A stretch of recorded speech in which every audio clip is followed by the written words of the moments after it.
Hello, hello mga kapartner. Harvest na naman tayo ng saging, oh. Daming saging.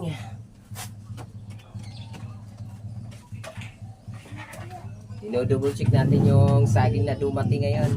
Kung ay tama ba sa timbang.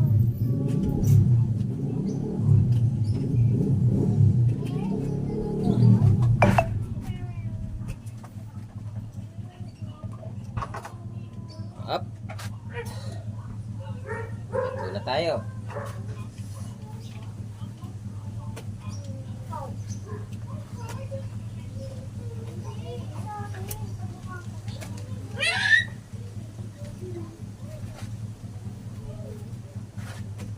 Ngayon kahit wala kang sasakyan na sarili mo, kung gusto mo humango sa pier, makakahango ka. Kasi nandyan namin yung lalamog. Sasakay mo lang sa lalamog, magbubo ka sa lalamog. Sila na kukuha, sila na pick up ng saging. Kaya madali na lang humango sa pier.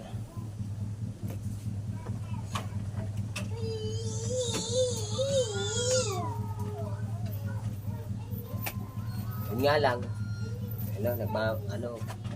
may risky din kasi bayad ang pag-aantay nila kung natatagalan sila sa pagkarga ng saging. May bayad. Ito, nagbayad ako ng 300. Dagdag ako ng 300 sa price talaga.